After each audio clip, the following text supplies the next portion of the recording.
Bonsoir. Au moment de la conception des bâtiments d'habitation, des bâtiments sportifs, des bâtiments commerciaux et tant d'autres types de bâtiments, les architectes ont la possibilité de disposer par exemple les éléments porteurs comme poteaux ou carrément les colonnes comme ils veulent. Et des fois il y a des sections que les architectes donnent jusqu'à tel point qu'un ingénieur peut dire que ce sont des sections bizarres, ce sont des sections compliquées ou également ce sont des dispositions constructives qui ne tiennent pas du tout debout.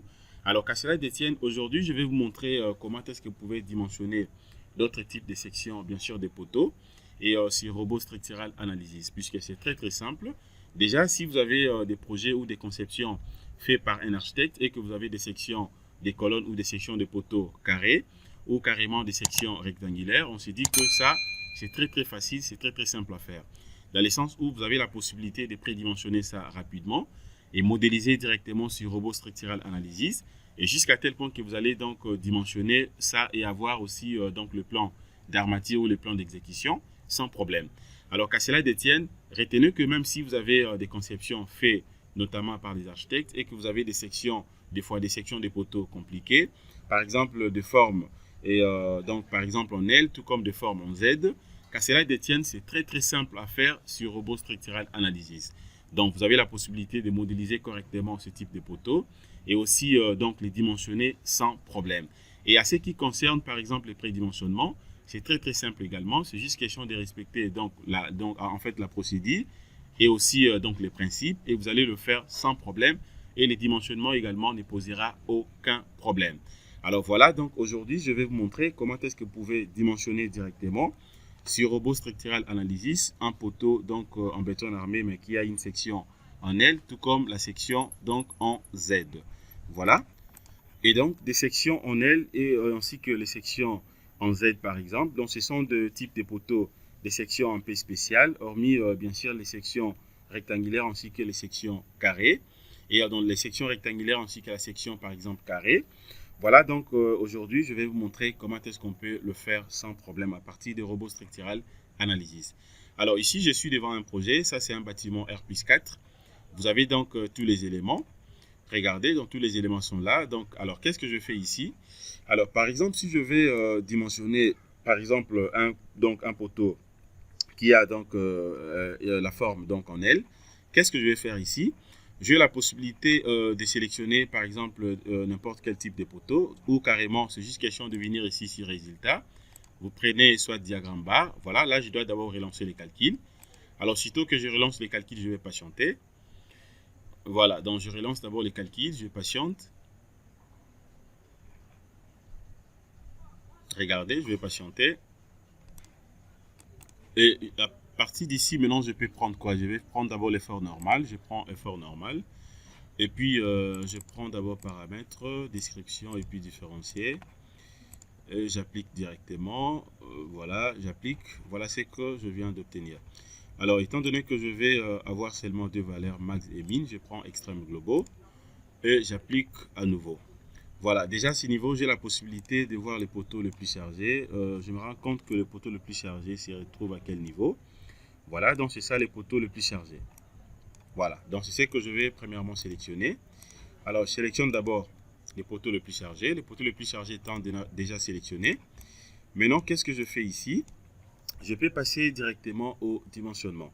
C'est-à-dire quoi? Donc, après avoir modélisé les bâtiments complètement et que vous vérifiez par exemple le poteau le plus chargé, étant donné que ces poteaux est déjà sélectionné, je viens de l'autre côté, je prends donc dimensionnement et puis je peux prendre directement dimensionnement, donc ferraillage réel, élément béton armé, ou carrément je peux venir directement ici.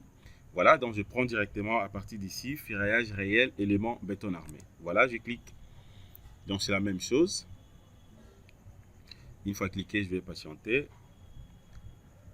Voilà, je vais essayer un peu de voir ce que le logiciel va me donner. Je patiente.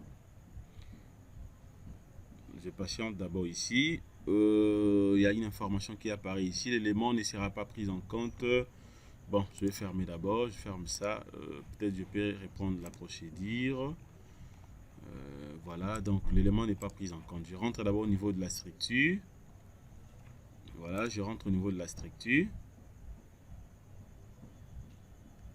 je vais répondre d'abord la sélection. Sélectionne d'abord les poteaux.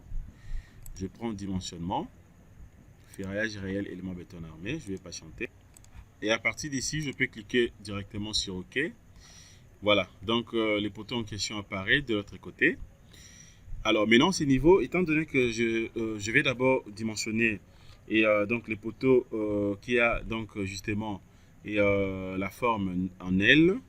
Et qu'est-ce que je fais maintenant ici? Je viens de l'autre côté, je vais d'abord chercher les éléments et géométrie du poteau. Je clique sur géométrie du poteau.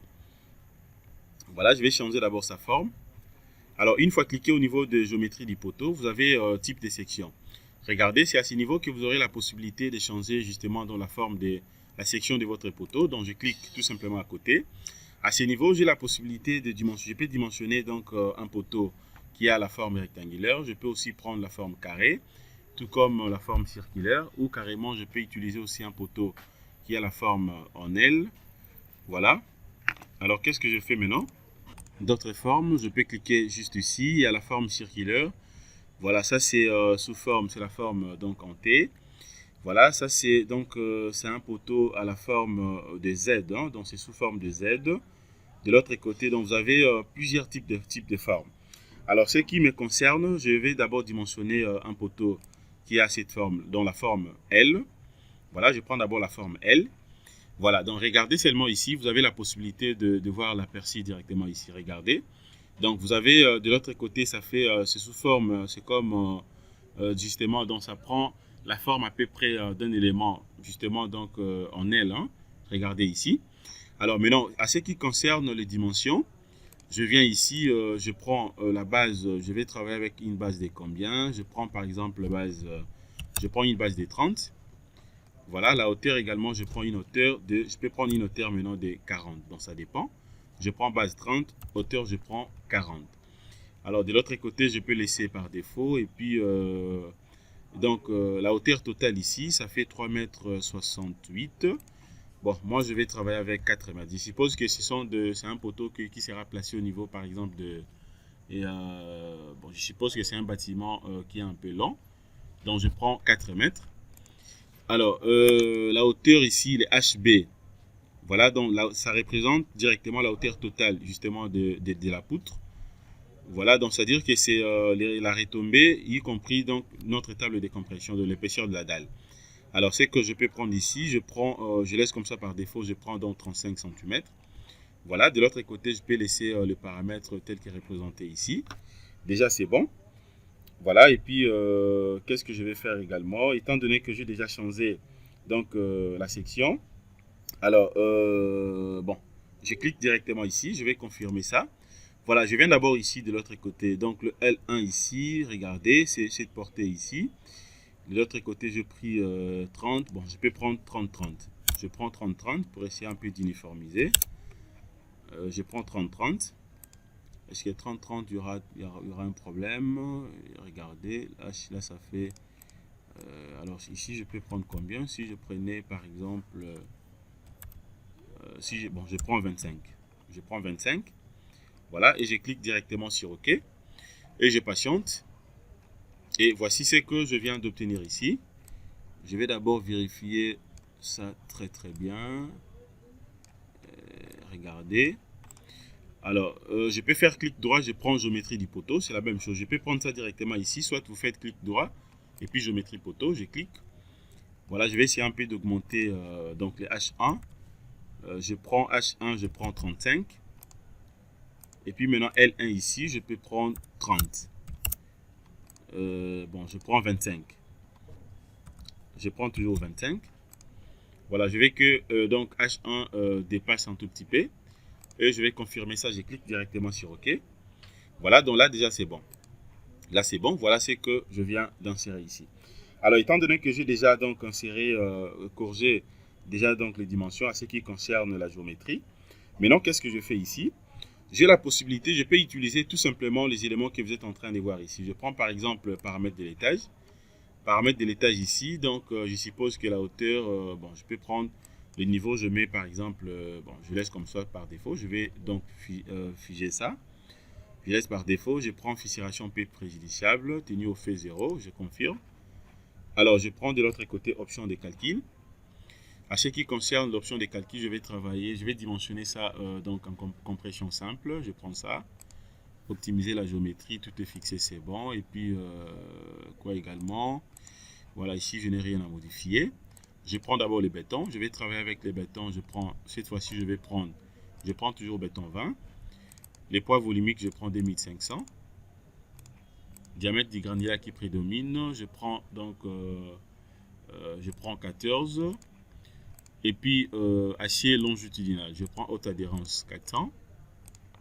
Voilà, barre des 12, barre des 14 et barre des 16. De l'autre côté, je prends toujours haute adhérence 400. Transversal, je prends barre des 12, 14 et 16. C'est bon, je clique sur OK. Alors, je prends maintenant la disposition des constructeurs, la disposition des ferraillages, disposition de ferraillage. Alors, barre d'ancrage, barre d'angle ici. Donc, il fera les choix parmi les 3 types que j'ai choisis. De l'autre côté, niveau de faisceau max, je prends 1. Voilà, donc barre intermédiaire, je n'en ai pas besoin. À ce qui concerne l'espacement, je vais laisser d'abord par défaut. Je vais voir ce que le logiciel va me donner. Le barre de construction ici, si vous voulez générer directement le barre de construction, c'est juste question de venir cocher ici. Générer les armatures de construction. Voilà, je peux cocher ça. Et puis le diamètre, il fera les choix parmi les 3 que je viens d'insérer. Donc c'est de cette façon que vous allez procéder. Je prends maintenant transversal. Ici, ça concerne tout simplement donc les cadres. Voilà, les cadres, vous avez donc premièrement les diamètres, type de diamètre, les 3 types de diamètres que j'avais choisis ici. Alors, je vais essayer un peu de changer quelque chose ici. Bon, je clique d'abord sur OK. Voilà, je vais rentrer d'abord au niveau de l'option de calcul. Armature transversale ici, je prends barre de 6. Barre de 6 et barre de 8 pour les cadres. Je ferme. Je vais rentrer de l'autre côté. Voilà, ici déjà c'est bon. Je n'ai pas de problème ici. Transversal, diamètre 6 et 8. Donc il fera les choix entre les deux. Voilà. Et déjà, ce qui concerne la forme, la section, je prends première forme. Et puis je peux cliquer. Bon, je clique d'abord ça. Je prends deuxième, troisième, ainsi de suite. Alors les choix, ça dépend justement donc du concepteur. Moi, je vais travailler avec ça. Déjà, c'est bon. Voilà. Et après, maintenant, qu'est-ce que je fais? Cadre sous plancher ou sous poutre. Bon, je prends sous plancher. Alors, armature des constructions ici. Les diamètres, donc ça dépend. Étant donné que j'ai fait 3 choix. J'ai le barre des 12. Barre des 12, barre des 14 et barre des 16. Bon, je peux prendre quand même les milliers. Donc, je prends, par exemple, barre des 14. Alors, si je considère, je prends par exemple le barre des 14. Alors, qu'est-ce que je vais faire ici? C'est-à-dire, c'est juste question de prendre le diamètre que je vais multiplier par 44 que vous êtes en train de voir ici. Donc, j'aurai 0,014 multiplié par 44. Voilà, ça me fait 0,61. Donc, ici, je prends 0,61. Bon, je prends même 0,60. Déjà, c'est bon. Voilà. Liaison avec liaison au poteau supérieur automatique. Donc, il fera les choix, soit actif ou bien inactif. Alors, ce qui concerne les formes maintenant, ça c'est pour les crochets. Alors, je peux avoir par exemple les angles droits, seulement donc à la partie inférieure. C'est bon. Et je confirme. Alors, maintenant, qu'est-ce que je fais? Je viens de l'autre côté. Ça, ce n'est que pour la géométrie du poteau. On avait déjà inséré. Je prends maintenant le modèle d'efflambement. Alors, ce qui concerne le modèle d'efflambement ici, je vais le faire de gauche tout comme à droite, bien sûr, selon donc, les directions, dans les coordonnées donc, des X tout comme des Z. Je clique premièrement ici. Voilà, modèle d'efflambement. Qu'est-ce que je fais? Donc, je vais considérer ça. Je prends ça, encastrement donc, au niveau du sol. Et donc, articulé, puis encastré de l'autre côté. Donc, je prends ça. Le coefficient, ça fait 0,70. Je confirme. Et de l'autre côté également, je vais faire la même chose. Donc, je clique. Je prends toujours ça. Et je confirme. C'est bon. Et puis, j'applique. Voilà. Je ferme. Alors, maintenant, ça reste quoi également? Je peux vérifier maintenant quoi? Je prends maintenant définir charge. À ce qui concerne la définition des charges, je n'ai rien ajouté ici, étant donné que tout est déjà pris en compte, puisque c'est un bâtiment que j'avais modélisé donc, du début jusqu'à la fin. Voilà, je n'ai rien à modifier ici. Alors, maintenant, qu'est-ce que je fais? Je peux que continuer les calculs. Je ferme. Maintenant, de l'autre côté, ça c'est taux de travail de la section, je n'en ai pas besoin. Plan d'exécution aussi non plus. Alors, je vais prendre maintenant analyse, je prends paramètres de dessin. description nombre plus diamètre longueur, espacement, ainsi que la description des armatures longitudinales dans la section. Et puis au niveau des tableaux, je vais prendre nombre des pièces ainsi que type d'acier. OK. Et je lance les calculs. Voilà, je lance les calculs. Je vais voir un peu ce que le logiciel va me donner. Voilà. Étant donné que tout a été bien fait, je correctement inséré mes éléments. Regardez ce que je viens d'obtenir. Regardez, c'est justement par rapport au modèle que moi j'avais choisi. La hauteur que j'avais pris ici, de l'autre côté, j'avais utilisé une hauteur de 40. Et puis la base ici est de 30 cm. C'est pour cela que vous voyez que je viens d'obtenir ça. Alors, je vais essayer un peu de diminuer d'abord, d'en changer par exemple le type des barres. Je prends armature longitudinale. Je vais boycotter barre des 16 ainsi que barre des 14. Je laisse seulement barre des 12. Je vais essayer un peu de voir ce que le logiciel va me donner cette fois-ci. Voilà, je confirme et je relance les calculs. Voilà. Voilà ce que je viens d'obtenir. Cela revient à dire que même avec les barres des 12, donc c'est possible. Je n'ai aucun problème. Regardez, tout est là. Alors, je vais essayer un peu de bien voir son aperçu à ce qui concerne le rendu. Je clique ici. Et si je vais vérifier le poteau résultat, regardez, tout est là. À ce niveau, vous avez la possibilité de comparer justement, de voir les coefficients de sécurité. Voilà l'écart. Donc c'est bon. De l'autre côté aussi, il n'y a pas de problème. À ce qui concerne le chargement, la description. Donc vous avez tous les éléments. Je prends d'abord poteau ferraillage. Je vais voir d'abord comment est-ce qu'il a ferraillé. Voilà, donc les barres principales sont des barres de 12, sans crochet. De l'autre côté, voilà. Et puis vous avez les armatures transversales ici, haute adhérence 400 sont des barres de 6. Donc, entre barres de 8 et barres de 6, il a utilisé les barres de 6. Donc c'est bon, je ferme. Je peux fermer ça également, je vais voir ça un peu bien. Alors je clique à côté. Regardez ce qu'il vient de me proposer ici. Voilà, par rapport à la forme que j'avais choisie, forme en L. Voilà. Alors je vais rentrer d'abord au niveau de la section. Au niveau de la géométrie, je vais essayer un peu de voir un truc ici. Et au niveau de la géométrie ici, je vais essayer un peu d'augmenter. Bon, je prends ici, je vais modifier d'abord la base. Je prends d'abord la base, je prends une base de 20. Et puis je prends une hauteur de combien? Je prends par exemple une hauteur de 60. Voilà, une hauteur de 60. Et puis de l'autre côté, je prends, je peux prendre combien ici? Bon, je prends par exemple, je prends 15. Si je prends 30. Voilà. Voilà, je viens de modifier ça un tout petit peu. Je peux rentrer d'abord de l'autre côté. C'est bon, je crois. Je peux utiliser ça. Ça fait 15.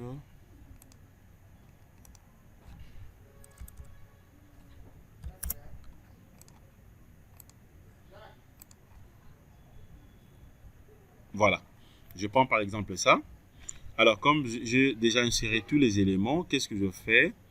Je peux soit rentrer directement ici. Je prends disposition de ferraillage. Bon, je prends seulement la forme. Voilà.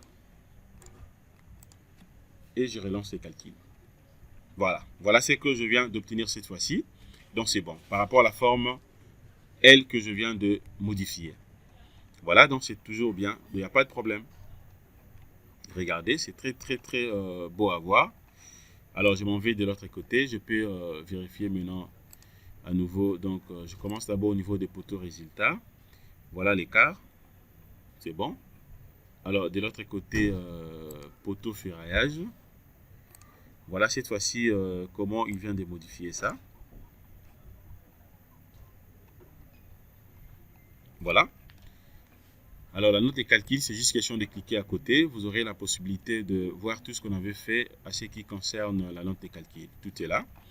Voilà. Donc, c'est de cette façon que vous avez la possibilité justement de pouvoir dimensionner un poteau dans un poteau en L. C'est très simple à faire. Donc, même si l'architecte a donné des formes un peu bizarres, ou par exemple des poteaux donc en L, donc c'est très simple à dimensionner. Et donc, vous n'aurez pas en tout cas de problème. Alors, je peux rentrer d'abord ici. Je vais changer maintenant donc la forme. Je prends cette fois-ci la forme donc Z. Je prends maintenant forme Z. Voilà. je change tout simplement la forme. Alors, ce qui concerne les dimensions, je peux aussi augmenter ici sur V. La base, je prends base 20, 60, c'est bon. Bon, carrément, je laisse par défaut comme ça. Donc, tout ça, vous avez la possibilité d'avoir ça une fois que vous prédimensionnez déjà donc, votre poteau.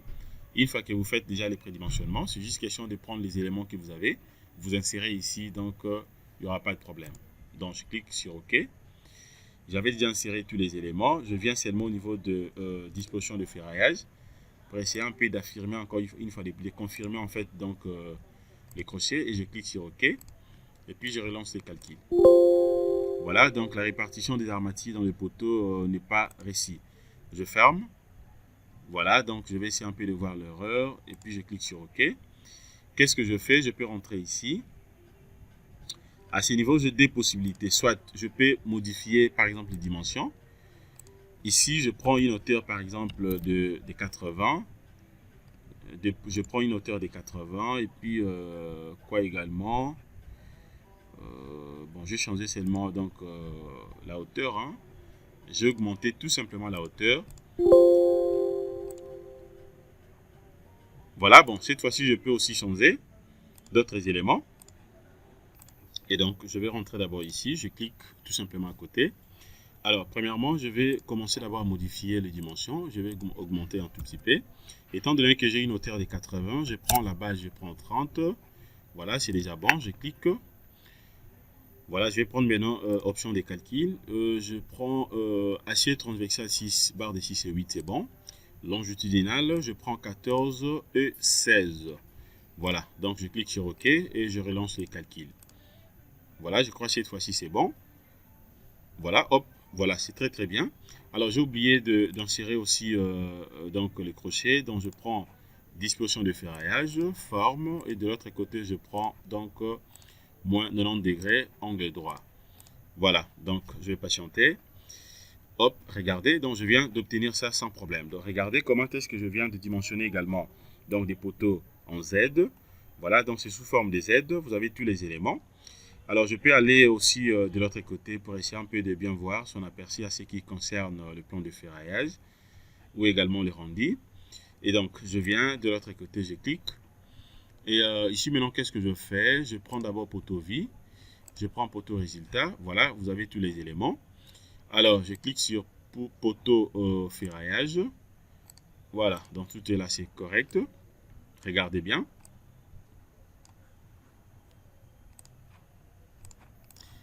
Voilà, donc là vous allez voir les rendis sans problème avec tous les éléments. Alors voilà, donc c'est de cette façon que vous serez à mesure de dimensionner donc un poteau en L tout comme en Z. C'est très très simple. Donc même si vous avez des plans par exemple de conception et avec des formes de poteaux un peu bizarres, donc c'est très très simple à dimensionner. Et sur Robot Structural Analysis, également vous avez la possibilité d'utiliser d'autres logiciels. Vous allez le faire sans problème. Voilà ce que je voulais vous montrer concernant cette formation. Merci de votre disponibilité. Passez une excellente soirée. Au revoir.